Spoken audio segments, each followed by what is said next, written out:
आसमान में हल्की लालिमा फैल रही थी और नदी के किनारे बसे छोटे से गांव में धीरे धीरे लोगों की आंखें खुल रही थीं। लेकिन एक आदमी ऐसा था जिसकी नींद हर दिन सूरज से पहले खुल जाती थी। उसका नाम था मधुकर। लोग उसे मधु मछुआरा कहते थे। मधु का घर नदी के बिल्कुल किनारे पर था। घर कहना भी शायद उस टूटी फूटी झोपड़ी के लिए बड़ा शब्द था। 4 बांस के खंभे, ऊपर सूखे घास और फटे तिरपाल की छत और दीवारें मिट्टी और पुराने टिन के टुकड़ों से बनी हुई। बारिश में छत टपकती थी, हवा चलती तो पूरी झोपड़ी कांपने लगती। लेकिन वही झोपड़ी मधु, उसकी पत्नी गौरी और उनके छोटे बेटे चंदू की पूरी दुनिया थी। उस सुबह भी मधु चुपचाप उठा। झोपड़ी के कोने में रखा उसका पुराना मछली पकड़ने का जाल कई जगह से फटा हुआ था। वो बैठकर उसे धीरे धीरे ठीक करने लगा। उसके हाथों की उंगलियां मेहनत से इतनी सख्त हो चुकी थीं कि जैसे लकड़ी हो गई हों। इतने में पीछे से धीमी आवाज आई, अरे फिर इतनी सुबह उठ गए? अभी तो अंधेरा भी पूरी तरह नहीं गया। रोज रोज इतनी जल्दी उठकर नदी में चले जाते हो, थोड़ा आराम भी कर लिया करो। क्या करें गौरी, पेट पालने के लिए यही करना पड़ता है। अगर मैं जल्दी नहीं निकलूंगा तो नदी के अच्छे हिस्से पर दूसरे मछुआरे पहले ही कब्जा कर लेंगे। फिर हमारे जाल में उतनी मछलियां नहीं आएंगी और दिन भर की मेहनत भी बेकार हो जाएगी। इसलिए मजबूरी है कि सूरज निकलने से पहले ही निकलना पड़ता है। गौरी ने चूल्हे में लकड़ी जलाई। घर में खाने के नाम पर सिर्फ 2 सूखी रोटियां थीं। गौरी ने रोटियां मधु के सामने रख दी। मधु कुछ पल उन्हें देखता रहा, फिर उसने एक रोटी वापस रख दी। इसे चंदू के लिए रख लो, उसे अभी भूख लगी होगी। बच्चा है, पहले उसका पेट भरना जरूरी है। तुम ही खा लो, तुम्हें ही तो दिन भर नदी में मेहनत करनी है। सुबह से शाम तक जाल डालते रहते हो, तुम्हें ताकत की ज्यादा जरूरत है। नहीं गौरी, बच्चे का पेट पहले भरना चाहिए। मेरा क्या है, मैं तो थोड़ा सा खाकर भी काम चला लूंगा, लेकिन चंदू भूखा रहेगा तो मुझे अच्छा नहीं लगेगा। बाबा, आज बड़ी मछली पकड़ना, बहुत बड़ी वाली। फिर हम उसे बेचेंगे और घर में अच्छा खाना बनेगा। हाँ बेटा, आज मैं जरूर बहुत बड़ी मछली पकड़ कर लाऊंगा। देखना, शाम को जब मैं लौटूंगा तो तुम्हारे लिए अच्छी खबर लेकर आऊंगा। लेकिन उसके दिल को पता था, कई दिनों से उसकी किस्मत उसका साथ नहीं दे रही थी। उसके पास एक छोटी नाव और एक नौका थी। मधु अपनी छोटी लकड़ी की नाव लेकर नदी में उतर गया। नदी बहुत बड़ी थी, लेकिन उस नदी में मछली पकड़ना अब आसान नहीं रहा था। बड़ी बड़ी नावों वाले अमीर मछुआरे पूरे इलाके में जाल डाल देते थे। मधु जैसे गरीब मछुआरों के हिस्से में बचती थी बस थोड़ी सी जगह और बहुत कम मछलियां। उसने जाल नदी में फेंका और आसमान की तरफ देखा। ईश्वर, आज कुछ तो रहम कर देना। कई दिनों से जाल खाली ही वापस आ रहा है। घर में राशन भी कम पड़ गया है। बस आज इतनी मछलियां मिल जाएं कि घर का चूल्हा अच्छे से जल सके और बच्चे का पेट भर सके। घंटों बीत गए, सूरज सिर पर आ गया। मधु ने धीरे धीरे जाल खींचना शुरू किया। उसका दिल जोर से धड़क रहा था, लेकिन जब जाल बाहर आया तो उसमें सिर्फ 2 छोटी मछलियां फड़फड़ा रही थीं। मधु की आंखों में निराशा उतर आई। इतनी ही मछलियां? सुबह से कितनी बार जाल डाला, लेकिन हर बार बस कुछ ही मछलियां हाथ लगी। इतनी कम मछलियों से घर का खर्च कैसे चलेगा, समझ नहीं आता। वो कुछ देर चुप बैठा रहा, फिर उसने गहरी सांस ली। उसे घर लौटना ही था।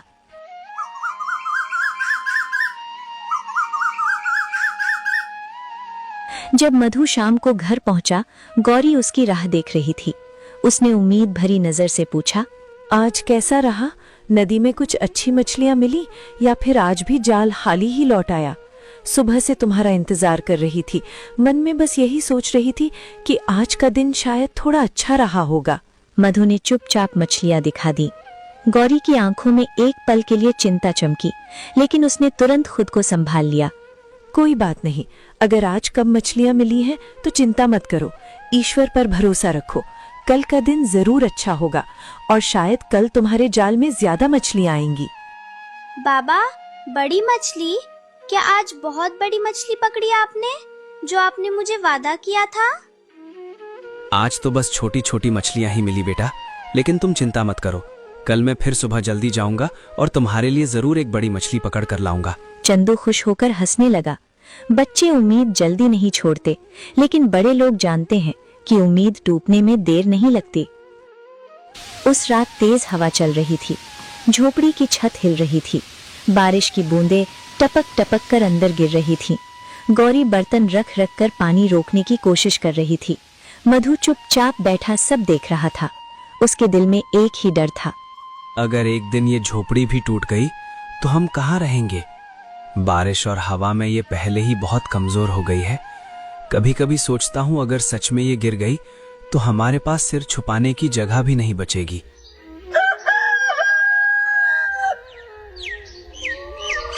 सुबह का समय था, लेकिन मधु के घर में चूल्हा अभी तक नहीं जला था। झोपड़ी के अंदर अजीब सा सन्नाटा था। गौरी मिट्टी के छोटे बर्तन में हाथ डालकर बार बार देख रही थी, जैसे शायद कहीं थोड़ा सा आटा बचा हो, लेकिन बर्तन बिल्कुल खाली था। उसने गहरी सांस ली। अम्मा, आज खाना कब मिलेगा? मुझे बहुत भूख लगी है, सुबह से कुछ भी नहीं खाया। क्या आज मछली बनी है या फिर कुछ और खाने को मिलेगा? उसकी आंखों में मासूमियत थी, लेकिन पेट की भूख उसे बेचैन कर रही थी। गौरी का दिल जैसे किसी ने मुट्ठी में कस लिया। वो मुस्कुराने की कोशिश करते हुए बोली, बस बेटा, थोड़ी देर और इंतजार कर लो।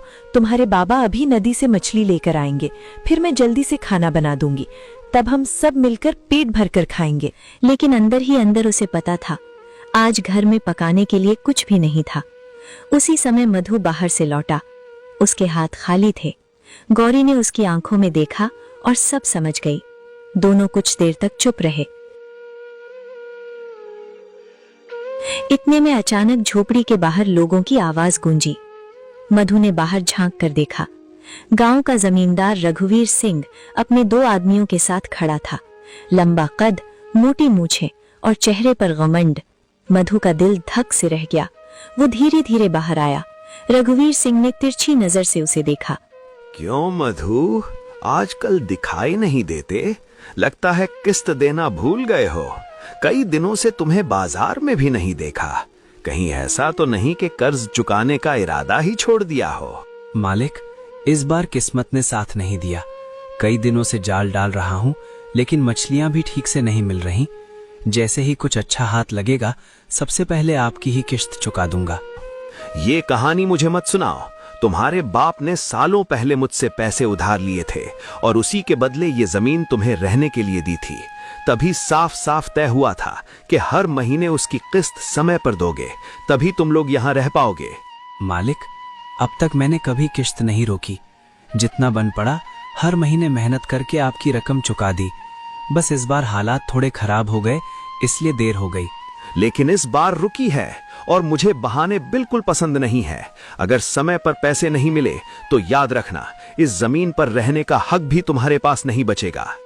झोपड़ी के अंदर खड़ी गौरी सब सुन रही थी। मधु हाथ जोड़कर बोला, मालिक, बस थोड़ा समय दे दीजिए। हालात अभी ठीक नहीं है, लेकिन मैं हार नहीं मानूंगा। 2-4 दिन में किसी तरह पैसे का इंतजाम कर लूंगा और आपकी किश्त चुका दूंगा। रघुवीर सिंह की आंखों में जरा भी दया नहीं थी। मालिक, हम गरीब लोग हैं। अगर ये झोपड़ी भी छूट गई तो हम कहाँ जाएंगे? मेरे परिवार के पास और कोई सहारा नहीं है, इसलिए आपसे हाथ जोड़कर थोड़ी मोहलत मांग रहा हूँ। गौरी की आंखों से आंसू निकल आए। मधु ने फिर हाथ जोड़ दिए। मुझे उससे कोई मतलब नहीं। मेरी नजर में बस एक ही बात मायने रखती है, कर्ज चुकाओ या फिर ये जमीन खाली करो। अगर पैसे नहीं दे सकते तो यहाँ रहने का हक भी नहीं है। 2 दिन, सिर्फ 2 दिन का समय देता हूं तुम्हें। 2 दिन में पैसे दे देना, वरना याद रखना ये झोपड़ी खाली करनी पड़ेगी और फिर तुम्हें यहाँ रहने की इजाजत नहीं होगी। इतना कहकर वो अपने आदमियों के साथ वहां से चला गया। मधु कुछ देर तक वहीं खड़ा रह गया, जैसे उसके पैरों में जान ही न हो। गौरी बाहर आई। उसकी आंखों में डर था। अब क्या होगा जी? रघुवीर ने तो साफ कह दिया है कि 2 दिन में पैसे नहीं दिए तो हमें झोपड़ी छोड़नी पड़ेगी। अगर सच में ऐसा हो गया तो हम चंदू को लेकर कहाँ जाएंगे? मधु ने नदी की तरफ देखा। लहरें शांत थीं, लेकिन उसके दिल में तूफान चल रहा था। पता नहीं, अभी कुछ समझ नहीं आ रहा। बस यही सोच रहा हूँ कि किसी तरह पैसे का इंतजाम हो जाए, नहीं तो हमारे सिर से ये छत भी चली जाएगी। 2 दिन पलक झपकते बीत गए। मधु ने बहुत कोशिश की, किसी से उधार मांगा, ज्यादा मछली पकड़ने की कोशिश की, लेकिन किस्मत जैसे उससे रूठ गई थी। सुबह का सूरज अभी पूरी तरह निकला भी नहीं था, लेकिन मधु के घर के सामने फिर से लोगों की आवाज गूंज रही थी। जमींदार रघुवीर सिंह अपने 2 आदमियों के साथ खड़ा था। उसकी आंखों में वही घमंड और सख्ती थी। मधु बाहर आया, उसके चेहरे पर चिंता साफ दिखाई दे रही थी। रघुवीर सिंह ने तिरछी नजर से उसे देखा। तो मधु, पैसे लाए? 2 दिन पूरे हो गए हैं।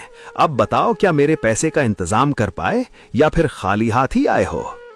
मालिक, मैंने बहुत कोशिश की, गांव में कई लोगों से बात की, लेकिन किसी के पास देने के लिए पैसे नहीं थे। अभी इंतजाम नहीं हो पाया। बस थोड़ा और समय दे दीजिए, मैं मेहनत करके आपके सारे पैसे चुका दूंगा। मैंने तुम्हें 2 दिन दिए थे, साफ साफ कहा था कि 2 दिन में पैसे चाहिए, और अब तुम फिर वही बहाने लेकर आ गए हो। मालिक, हम कहाँ जाएंगे? इस झोपड़ी के अलावा हमारे पास कोई और जगह नहीं है रहने के लिए। अगर आप हमें यहाँ से निकाल देंगे तो मेरा परिवार सड़क पर आ जाएगा। लेकिन रघुवीर सिंह के दिल में जरा भी दया नहीं थी। उसने अपने आदमियों की तरफ इशारा किया। खड़े खड़े मेरा मुंह क्या देख रहे हो? झोपड़ी खाली कराओ। कुछ ही पलों में सब कुछ खत्म हो गया। आदमियों ने झोपड़ी का सामान बाहर फेंकना शुरू कर दिया। पुराने बर्तन मिट्टी में गिर गए, फटी चारपाई एक तरफ जा गिरी, छोटा सा संदूक भी धूल में लुढ़क गया। गौरी रो रही थी। कुछ ही देर में वो झोपड़ी, जो सालों से उनका घर थी, अब खाली खड़ी थी। रघुवीर सिंह ने आखिरी बार मधु की तरफ देखा। अब ये जमीन मेरी है। आज के बाद अगर तुम लोग यहाँ दोबारा दिखे तो अच्छा नहीं होगा, इसलिए चुपचाप अपना सामान उठाओ और यहाँ से चले जाओ।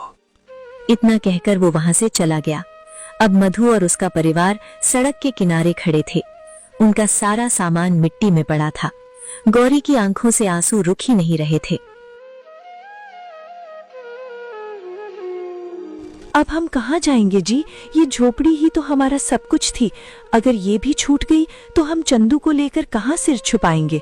मधु चुप था। उसके पास कोई जवाब नहीं था। दिन धीरे धीरे ढलने लगा। भूख भी अब जोर से लगने लगी थी। मधु ने सोचा शायद गांव में कोई मदद कर दे। वो अपने परिवार के साथ घर घर गया, लेकिन हर जगह से वही जवाब मिला। हम क्या कर सकते हैं? हमारे अपने घर में ही मुश्किल से जगह है, तुम्हें कहाँ ठहराएं? अगर मदद करना हमारे बस में होता तो जरूर करते। और फिर जमींदार से झगड़ा कौन मोल ले? अगर उसे पता चल गया कि हमने तुम्हें अपने घर में रखा है तो वो हमसे भी नाराज हो जाएगा। इसलिए माफ करना, हम इस मामले में कुछ नहीं कर सकते। धीरे धीरे उम्मीद टूटती जा रही थी। तभी मधु को याद आया, उसी गांव में उसके चाचा और चाची भी रहते थे। वो सोचने लगा। मधु अपने परिवार को लेकर उनके घर पहुंच गया। चाचा का घर बड़ा था, पक्का मकान, आंगन और अंदर कई कमरे। मधु ने धीरे से दरवाजा खटखटाया। कुछ देर बाद दरवाजा खुला। सामने उसके चाचा खड़े थे। उन्होंने मधु को ऊपर से नीचे तक देखा। अरे मधु, तुम यहाँ इतने उदास क्यों लग रहे हो? और तुम्हारे साथ ये सारा सामान भी क्यों है? क्या हुआ बेटा, सब ठीक तो है? चाचा, हमें घर से निकाल दिया गया। जमींदार ने किश्त न दे पाने की वजह से झोपड़ी खाली करवा ली। अब हमारे पास रहने के लिए कोई जगह नहीं बची है। इतना सुनते ही चाची भी बाहर आ गईं। उन्होंने तिरस्कार भरी नजर से मधु और उसके परिवार को देखा। तो अब यहाँ क्या करने आए हो? इतने सालों बाद अचानक हमारे दरवाजे पर खड़े हो, जरूर कोई बड़ी मुसीबत आई होगी। जब सब ठीक चल रहा था तब तो कभी याद नहीं आई हमारी, और आज सीधे आकर दरवाजे पर खड़े हो गए। चाची, सोचा कुछ दिन आपके यहाँ रह लें। जब तक कोई छोटा मोटा इंतजाम नहीं हो जाता, तब तक अगर आप हमें अपने घर के किसी कोने में रहने दे दें तो बहुत बड़ी मेहरबानी होगी। हम ज्यादा दिनों तक बोझ नहीं बनेंगे, बस थोड़े दिन संभलने का मौका मिल जाए। हमारे घर में कोई धर्मशाला नहीं खुली है, जो भी मुसीबत में पड़े वो आकर यहाँ टिक जाए। बड़ी मुश्किल से अपना घर चल रहा है, ऊपर से अगर हम तुम्हें और तुम्हारे परिवार को रख लेंगे तो हमारा ही गुजारा मुश्किल हो जाएगा। मधु चुप खड़ा रहा। चाची ने ताना मारते हुए कहा, और जब तुम्हारे बाप ने जमींदार से इतना बड़ा कर्ज लिया था तब क्या वो हमसे पूछने आए थे? तब तो बड़ा घमंड था कि सब संभाल लेंगे। अब मुसीबत आई है तो याद आया कि रिश्तेदार भी होते हैं। सच कहूँ तो हमें पहले से पता था कि एक दिन यही हाल होगा। अब जब घर से निकाल दिए गए हो तो याद आए रिश्तेदार। जब सब ठीक चल रहा था तब तो कभी हमारी खबर लेने भी नहीं आए, और आज मुसीबत पड़ी तो सीधे हमारे दरवाजे पर आ गए। मधु, बात समझने की कोशिश करो। हमारे घर में पहले ही बहुत तंगी है और जगह भी ज्यादा नहीं है, इसलिए हम तुम्हें अपने घर में जगह नहीं दे सकते। तुम कहीं और इंतजाम देखने की कोशिश करो। गौरी की आंखों में आंसू भर आए। चंदू घबराकर अपने बाबा का हाथ पकड़कर खड़ा हो गया। मधु कुछ पल तक वहीं खड़ा रहा। उसने अपना सिर झुका लिया और अपने परिवार को लेकर वहां से चल पड़ा, टूटे दिल के साथ। रात होने लगी थी। गांव की गलियां धीरे धीरे खाली हो रही थीं। मधु का परिवार चुपचाप चल रहा था। उनके पास अब न घर था न सहारा। मधु ने दूर नदी की तरफ देखा। लहरें अंधेरे में चमक रही थीं। बाबा, अब हम कहाँ जाएंगे? हमारा घर भी चला गया और चाचा चाची ने भी हमें अपने घर में नहीं रहने दिया। क्या अब हम ऐसे ही भटकते रहेंगे? मधु के कदम जैसे एक पल के लिए रुक गए। उसके पास इस सवाल का कोई जवाब नहीं था। उसने बस चंदू के सिर पर हाथ फेरा और आगे बढ़ने लगा। रात और गहरी हो गई थी। गांव के घरों में दिए जलने लगे थे, लेकिन मधु और उसका परिवार अंधेरी पगडंडी पर भटक रहा था। भूख अब सबको जोर से लगने लगी थी। गौरी ने धीमी आवाज में कहा, सुबह से हमने कुछ नहीं खाया, चंदू भी बहुत थक गया है। मधु ने चारों तरफ नजर दौड़ाई। कहीं भी उन्हें ठहरने की जगह दिखाई नहीं दे रही थी। तभी दूर से नदी की आवाज सुनाई दी, लहरों की हल्की हल्की गूंज। मधु कुछ पल के लिए रुक गया, फिर धीरे धीरे वो उसी दिशा में चलने लगा। कुछ देर बाद वे नदी किनारे पहुंच गए। चांद की हल्की रोशनी पानी पर पड़ रही थी। नदी शांत थी, लेकिन उसकी लहरें धीरे धीरे किनारे से टकरा रही थीं। किनारे पर वही छोटी सी लकड़ी की नाव बंधी हुई थी जिससे मधु रोज मछली पकड़ने जाता था। मधु कुछ देर तक चुपचाप अपनी नाव को देखता रहा। उसके मन में कई ख्याल चल रहे थे। गौरी ने भी नाव की तरफ देखा। सुनिए जी, जब तक हमें कोई जगह नहीं मिलती, क्या हम आज रात इसी नाव में रह सकते हैं? मधु ने नाव की तरफ देखा। नाव बहुत छोटी थी। उसमें 3 लोगों का ठीक से बैठना भी मुश्किल था। सोना तो बहुत दूर की बात थी, लेकिन उनके पास और कोई रास्ता भी नहीं था। शायद आज रात हमें यही करना पड़ेगा। अभी हमारे पास कोई और सहारा भी तो नहीं है। किसी तरह इस नाव में रात गुजार लेंगे, फिर कल सुबह उठकर कुछ नया रास्ता सोचेंगे। मधु ने चंदू को सावधानी से नाव में बिठाया। नाव हल्की हल्की हिलने लगी। बाबा, नाव हिल क्यों रही है? ये बस नदी की लहरें हैं। जब पानी चलता है तो नाव ऐसे ही धीरे धीरे हिलती रहती है। इसमें डरने की कोई बात नहीं है। मैं यही हूँ, कुछ भी नहीं होगा। गौरी ने चंदू को अपने पास सुला लिया। थकान इतनी ज्यादा थी कि कुछ ही देर में चंदू की आंखें बंद हो गईं। रात अब गहरी हो चुकी थी। चारों तरफ सन्नाटा था। बस नदी की लहरों की आवाज आ रही थी। सुबह की हल्की ठंडी हवा नदी के ऊपर बह रही थी। सूरज धीरे धीरे आसमान में उग रहा था और उसकी सुनहरी रोशनी पानी पर चमक रही थी। उसी डोलती ही नाव में मधु की आंख खुली। कुछ पल के लिए वो समझ ही नहीं पाया कि वो कहाँ है। फिर अचानक उसे सब याद आ गया।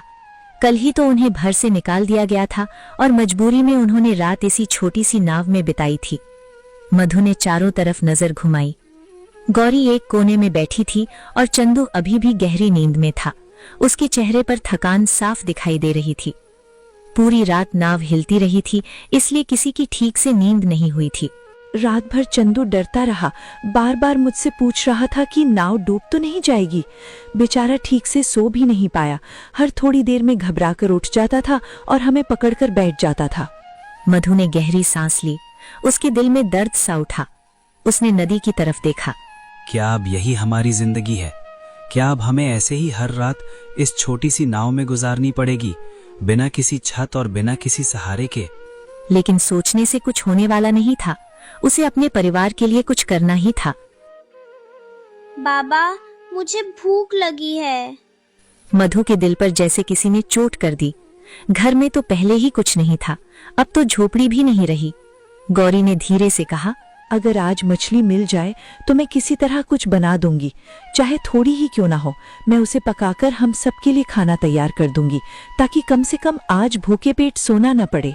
मैं अभी नदी में जाता हूँ, शायद आज किस्मत हमारा साथ दे दे और जाल में कुछ अच्छी मछलियाँ आ जाएं। मधु अपनी नाव को थोड़ा आगे लेकर गया।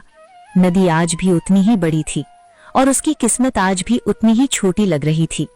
उसने जाल उठाया और पूरे जोर से नदी में फेंक दिया, फिर चुपचाप बैठकर पानी की तरफ देखने लगा। उसके मन में एक ही बात चल रही थी, अब यही नाव हमारा घर है, यही रोजी भी। कई घंटे बीत गए। जब उसने जाल खींचा तो उसमें कुछ छोटी छोटी मछलियां फड़फड़ा रही थीं। आज किस्मत थोड़ी बेहतर थी। मधु के चेहरे पर हल्की सी मुस्कान आ गई। चलो, आज चंदू को भूखा नहीं सोना पड़ेगा। उधर गौरी नाव में बैठी सोच रही थी।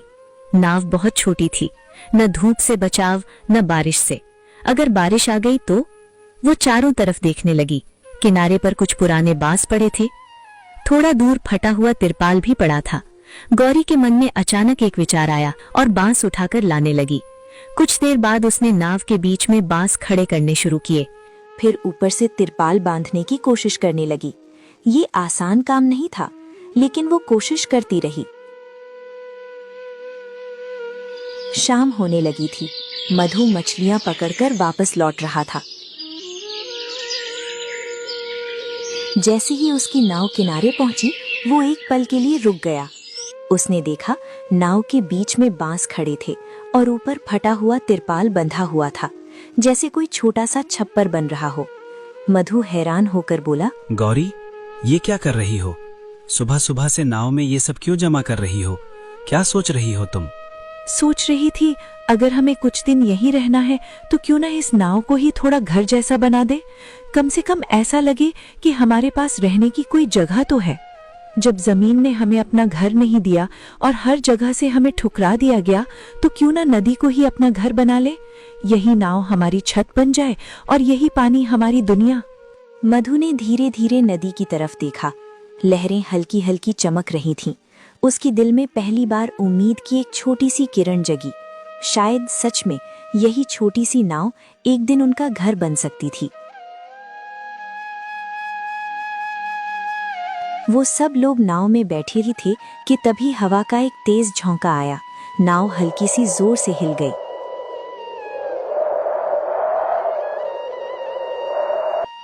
बाबा, ये हवा इतनी तेज क्यों चल रही है? नाव भी बहुत ज्यादा हिल रही है। गौरी ने ये सुनकर तुरंत ऊपर बंधे तिरपाल को कसकर पकड़ लिया। उसकी आंखों में चिंता साफ दिखाई दे रही थी। थोड़ी ही देर में आसमान पूरी तरह काले बादलों से ढक गया। बिजली चमकने लगी। दूर कहीं गरज की आवाज गूंज रही थी।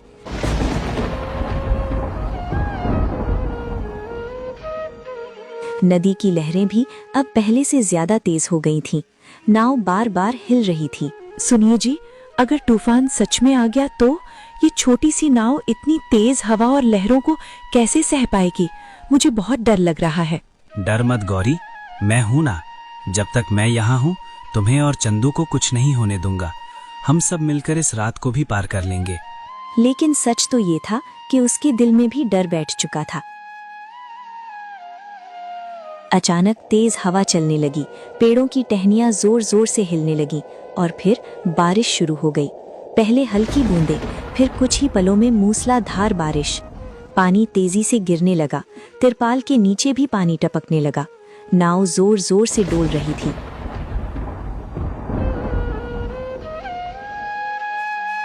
मधु पूरी ताकत से नाव की रस्सी पकड़े खड़ा था। तेज हवा बार बार नाव को झटके दे रही थी। उसने आसमान की तरफ देखा। बिजली चमक रही थी और नदी की लहरें जैसे उफान मार रही थीं।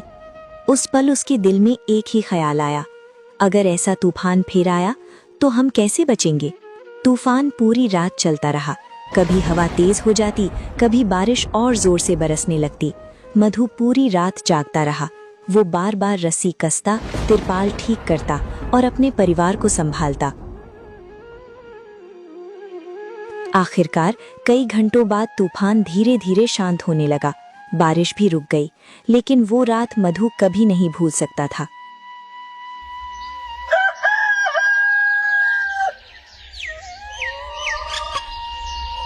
सुबह जब सूरज निकला, नदी फिर से शांत थी। हल्की धूप पानी पर चमक रही थी, लेकिन नाव की हालत देखकर मधु का दिल बैठ गया। तिरपाल कई जगह से फट चुका था, कुछ सामान भी भीग गया था। बाबा, अगर फिर से तूफान आ गया तो? मधु कुछ पल चुप रहा, फिर उसने नदी की तरफ देखा। उसकी आंखों में अब डर नहीं था, बल्कि एक पक्का फैसला था। वो खड़ा हुआ और बोला, नहीं, अब ऐसा नहीं होगा। हम हर रात डरते हुए नहीं जिएंगे जैसे अभी तक जी रहे थे। क्या मतलब? तुम क्या कहना चाह रहे हो? मुझे ठीक से समझाओ। अगर हमें यहीं रहना है तो हमें इस नाव को सच में घर बनाना होगा। ऐसा घर जो थोड़ा मजबूत हो, जहां हम बिना डर के रह सकें और हर रात सुकून से सो सकें। सच बाबा? क्या ये सच में हमारा असली घर बन जाएगा, जहाँ से हमें कोई नहीं निकालेगा? हाँ बेटा, अब हम इस नाव पर एक मजबूत घर बनाएंगे। छोटा ही सही, लेकिन ऐसा घर जो हमारा अपना होगा और जिसे कोई हमसे छीन नहीं सकेगा। उस दिन से मधु ने काम शुरू कर दिया। वो नदी किनारे से मजबूत बांस लाने लगा, पुरानी लकड़ियां इकट्ठी करने लगा, रस्सियां और तख्ते जुटाने लगा। गौरी भी उसकी मदद कर रही थी। चंदू छोटे छोटे काम करने लगा। गांव के कुछ लोग दूर से खड़े होकर ये सब देख रहे थे। कोई हंस रहा था, कोई हैरान था, लेकिन मधु अब किसी की परवाह नहीं कर रहा था। उसके मन में सिर्फ एक ही बात थी, एक दिन यही नाव हमारा सबसे प्यारा घर बनेगी। मधु ने सबसे पहले नाव के बीच में मजबूत बांस गाड़े, फिर उन पर लकड़ी के तख्ते बांधे, ऊपर से मोटा तिरपाल बांधकर छप्पर बना दिया। अब नाव पहले जैसी खुली नहीं रही थी, उसके बीच में एक छोटा सा कमरे जैसा हिस्सा बन गया था। गौरी उसे देखकर हैरान रह गई। सच में अब ये नाव पहले जैसी नहीं लग रही। इसे देखकर तो सच में लगता है जैसे ये हमारा छोटा सा घर बन गया हो, जहां हम तीनों साथ रह सकते हैं। अभी तो बस शुरुआत है गौरी, धीरे धीरे इसे और अच्छा बना देंगे। थोड़ा थोड़ा सामान जोड़ेंगे, इसे मजबूत करेंगे, फिर देखना ये नाव ही हमारा सबसे प्यारा घर बन जाएगी। अम्मा, देखो, हमारा घर पानी पर तैर रहा है। कितना अच्छा लग रहा है ना, जैसे हम नदी के बीच अपना छोटा सा घर लेकर रह रहे हो। गौरी की आंखों में आंसू आ गए, लेकिन इस बार ये आंसू दुख के नहीं, खुशी के थे। नई जगह, नई जिंदगी। कुछ ही दिनों में नाव का वो छोटा सा घर थोड़ा और ठीक हो गया। गौरी ने एक कोने में छोटा सा चूल्हा बना लिया। पुराने घर के बर्तन भी वहीं सजा दिए। चंदू के सोने के लिए फटा हुआ कंबल एक कोने में बिछा दिया गया। अब सच में वो नाव एक छोटे से घर जैसी लगने लगी थी। एक सुबह मधु हमेशा की तरह जाल लेकर नदी में गया। उसने जाल पानी में फेंका और इंतजार करने लगा। कुछ देर बाद उसने जाल खींचा। इस बार जाल भारी था। मधु का दिल जोर से धड़कने लगा। जब जाल बाहर आया तो उसमें बहुत सारी मछलियां फड़फड़ा रही थीं। इतनी मछलियां उसने कई दिनों से एक साथ नहीं देखी थीं। मधु की आंखों में चमक आ गई। आज तो किस्मत सच में मेहरबान हो गई। वो तुरंत मछलियां लेकर गांव के बाजार गया। सारी मछलियां अच्छे दाम में बिक गईं। इतने पैसे मिल गए कि कई दिनों बाद वो भरपूर सामान खरीद सका। वो चावल, दाल, सब्जियां और थोड़ा गुड़ लेकर वापस नाव पर आया। जब मधु वापस लौटा तो गौरी ने हैरानी से पूछा, इतना सारा सामान, ये सब कहाँ से ले आए आप? आज तो लगता है जैसे नाव भरकर चीजें ले आए हैं। आज नदी ने हमारा साथ दिया है। जाल में अच्छी मछलियां फंसी, उन्हें बेचकर थोड़ा पैसा मिला, उसी से ये जरूरी सामान ले आया हूँ, ताकि हमारा ये छोटा सा घर थोड़ा और ठीक बन सके। गौरी ने तुरंत चूल्हा जला दिया। थोड़ी ही देर में नाव में खाने की खुशबू फैल गई। चंदू खुशी से उछलने लगा। मधु ने उसकी तरफ देखा, उसके दिल में सुकून उतर आया। कुछ दिनों बाद गांव में एक अजीब सी बात फैलने लगी। लोग आपस में बात कर रहे थे। सुना तुमने, नदी पर एक मछुआरा अपने पूरे परिवार के साथ नाव में रहता है। कहते हैं उसने अपनी छोटी सी नाव को ही घर बना लिया है और उसी पर दिन रात गुजारा कर रहा है। हाँ, मैंने भी सुना है। लोग कह रहे थे कि वो आदमी बड़ी मेहनत करता है, दिन में मछलियां पकड़ता है और शाम को उसी नाव पर अपने परिवार के साथ रहता है। कई लोग जिज्ञासा में नदी किनारे आने लगे। दूर से खड़े होकर वे उस नाव को देखते। धीरे धीरे मधु का नाव वाला घर पूरे गांव में चर्चा का विषय बन गया। लोग दूर दूर से उसे देखने आने लगे। चंदू एक दिन खुशी से बोला, बाबा देखो, लोग हमारा घर देखने आ रहे हैं। मधु ने नदी की तरफ देखा। उसके चेहरे पर हल्की मुस्कान थी। जिस नाव में वो मजबूरी में रहने आया था, अब वही नाव उसके साहस और मेहनत की पहचान बनती जा रही थी। एक दिन दो अजनबी लोग नदी किनारे पिकनिक मनाने आए।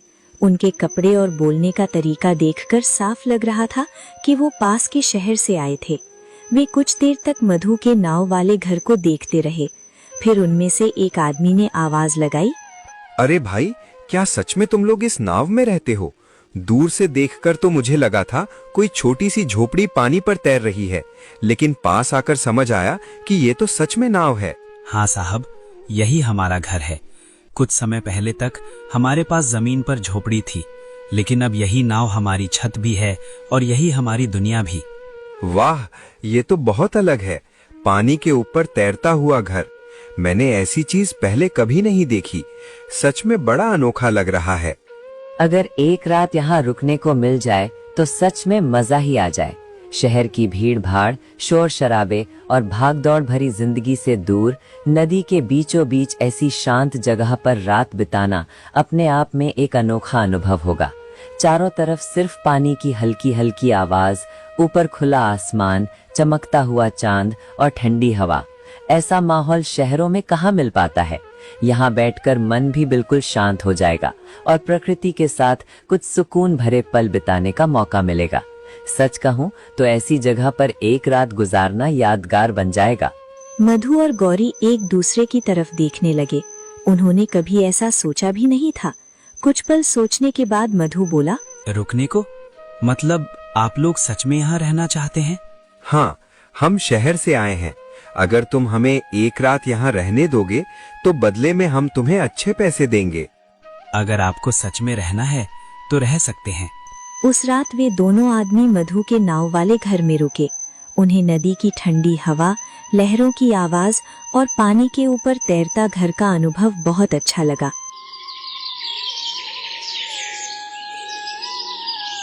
सुबह जाते समय उन्होंने मधु को पैसे दिए। मधु पैसे देखकर हैरान रह गया। इतने पैसे तो उसे कई दिन मछली पकड़ने के बाद भी नहीं मिलते थे। हम शहर जाकर सबको बताएंगे कि नदी पर एक मछुआरे का तैरता हुआ घर है। धीरे धीरे ये खबर फैलने लगी। अब पास के शहरों से लोग आने लगे। कोई एक रात रुकता, कोई सिर्फ देखने आता, कोई नदी का नजारा देखने के लिए बैठ जाता और बदले में मधु को पैसे देने लगे। लेकिन गांव में कोई भी बात ज्यादा दिनों तक छिपी नहीं रहती। धीरे धीरे ये खबर जमींदार रघुवीर सिंह तक भी पहुंच गई।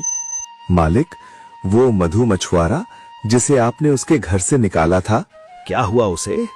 अब वो नदी पर नाव में घर बनाकर रहता है और शहर से लोग वहाँ ठहरने आते हैं और उसे पैसे देते हैं। ये सुनकर रघुवीर सिंह की आंखें सिकुड़ गईं। उसके मन में लालच जाग उठा।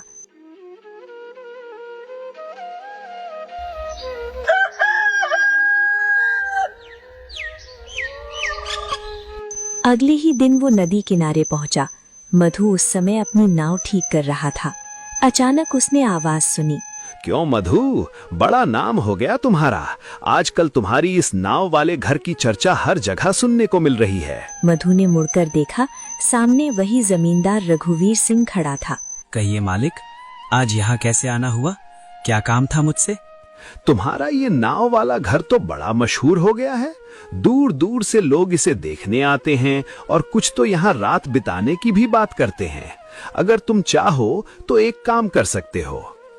तुम ये नाव वाला घर मुझे दे दो, ये अनोखी चीज है। लोग इसे देखने के लिए पैसे भी देंगे और बदले में मैं तुम्हें तुम्हारा वही पुराना जमीन वाला घर वापस दे दूंगा जहां तुम पहले रहा करते थे। मधु कुछ पल चुप रहा। गौरी ये सुनकर चौंक गई। चंदू भी मधु की तरफ देखने लगा। कुछ पल के लिए वहां सन्नाटा छा गया। फिर धीरे से मधु बोला, माफ कीजिए मालिक, जब हमें घर से निकाला गया था तब यही नाव हमारे काम आई थी। अब यही हमारा घर है और हम इसे किसी को नहीं देंगे। जमींदार का चेहरा गुस्से से लाल हो गया। वो कुछ पल तक मधु को घूरता रहा, फिर गुस्से में मुड़कर चला गया। समय धीरे धीरे बीतता गया। नदी पर बना मधु का नाव वाला घर अब दूर दूर तक मशहूर हो चुका था। पास के शहरों से लोग वहां रुकने आने लगे थे।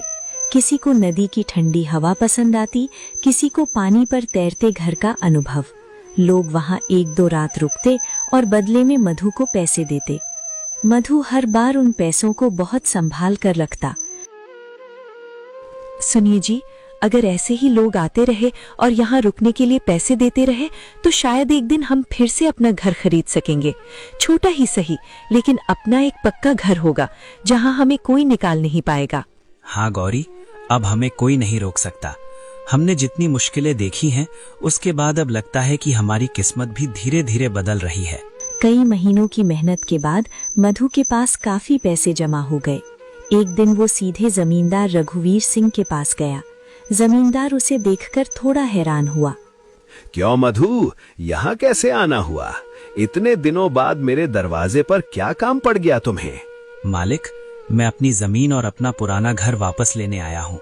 बहुत मेहनत और संघर्ष के बाद मैंने पैसे जुटाए हैं और आज मैं अपना हक लेने आया हूँ। मधु के चेहरे पर हल्की मुस्कान आ गई। ठीक है, अगर तुमने पूरा पैसा चुका दिया है तो अब वो जमीन फिर से तुम्हारी हुई। आज से उस पर तुम्हारा ही हक है। कई महीनों बाद उसे अपना घर वापस मिल गया था।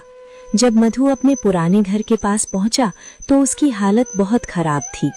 छत कई जगह से टूटी हुई थी, दीवारों की मिट्टी झड़ चुकी थी, आंगन में घास उगाई थी। गौली ने घर को देखा और धीरे से बोली, लेकिन ये फिर भी हमारा ही घर है। चाहे कितनी भी टूट फूट क्यों ना हो गई हो, दीवारें पुरानी हो गई हो, फिर भी ये जगह हमारी यादों से जुड़ी है। हाँ, और अब हम इसे फिर से ठीक करेंगे।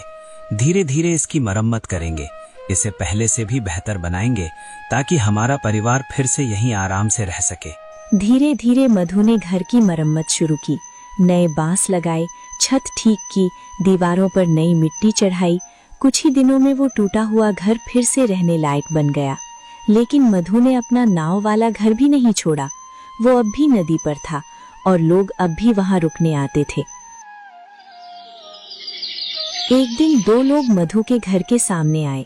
मधु बाहर निकला। सामने उसके चाचा और चाची खड़े थे। वे थोड़े संकोच में थे। चाचा ने धीमी आवाज में कहा, मधु, हमें तुमसे थोड़ी बात करनी है। काफी दिनों से सोच रहे थे तुमसे मिलने आए, इसलिए आज खुद ही यहाँ चले आए। तो हमने सोचा अगर कभी हमें भी उस नाव वाले घर में रहने का मौका मिल जाए, बस 1-2 रात के लिए ही सही, ताकि हम भी देख सकें कि पानी पर तैरते उस घर में रहना कैसा लगता है। हमें पता चला है कि तुम्हारा नाव वाला घर अब बहुत मशहूर हो गया है। लोग दूर दूर से आते हैं, वहाँ रुकते हैं और तुम्हें अच्छे पैसे भी देते हैं। पूरे गांव में उसी की चर्चा हो रही है। कुछ पल के लिए वहां सन्नाटा छा गया। नाव वाले घर में तो लोग पैसे देकर रुकते हैं। जो भी वहाँ ठहरता है वो उसके लिए पैसे देता है।